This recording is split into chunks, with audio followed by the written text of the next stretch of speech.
قالوا عنها مملكة إنتاج الفسيخ بتأكل كل المصريين رنجة وفسيخ، وبيجيلها الفنانين والمشاهير من آخر البلاد علشان يجربوا منها الفسيخ، ومفيش حد بيختلف عن جودة إنتاجها وطعمه. التخصصات في صناعة الفسيخ من سنين كتير، ومفيش عيلة هناك إلا وتلاقي على الأقل فرد من أفرادها شغال فيها. يا ترى إيه حكاية القرية دي وليه اتشهرت بالشكل ده؟ تعالوا نعرف إيه الحكاية. أول ما ريحة الربيع تهل وشم النسيم يقرب، مفيش حاجة بتعدل مزاج المصريين غير طبق الفسيخ والرنجة. وعلشان تاكل فسيخ صح يبقى لازم تروح لأصله، وهنا مش هتلاقي أحسن من نبارو تحديدا في محافظة الدقهلية، المدينة اللي بقت القبلة لكل اللي بيدور على الجودة والنظافة والطعم اللي محدش بيختلف عليه.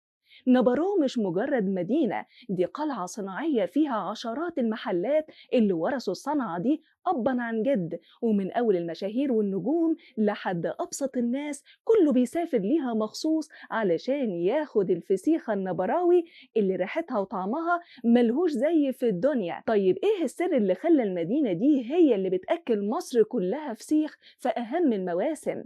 الحكاية في نبارو مش مجرد سمك وملح، دي خبرة سنين وتفاصيل صغيرة.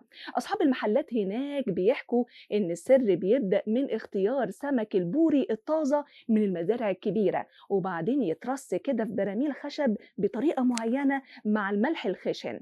ولأننا دلوقتي في وقت الربيع والجو بدأ يدفى كده، فالفسيخ بياخد وقته المظبوط علشان يوصل لدرجة الزبدة اللي الزبون بيحبها. والفسخان الشاطر في نبارو هو اللي بيتحكم في طعم الفسيخة، لو عايزها سايحة بيزود وقتها ويقلل ملحها، ولو عايزها ناشفة بيزود الملح ويقلل الوقت. وكل ده بيتم بنظافة واستخدام مبردات علشان السمك يوصل للناس صحي وطعمه يجنن. وبالمناسبة الباحثين بيقولوا إن أكلة الفسيخ دي عادة مصرية أصيلة من أيام الفراعنة، وكانوا بيعتبروها الوجبة المفضلة في أعياد الربيع. وفي نبارو الصنعة دي اتمصرت وبقت مهنة احترافية لعائلات كبيرة زي اليماني والملاح وأبو كاملة والصياد. الناس دي بتستعد لشم النسيم بآلاف الأطنان من السمك، ورغم إن الأسعار بتزيد شوية في المواسم دي بسبب ضغط الطلب العالمي والمحلي، إلا إن الزبون بيجي من آخر الدنيا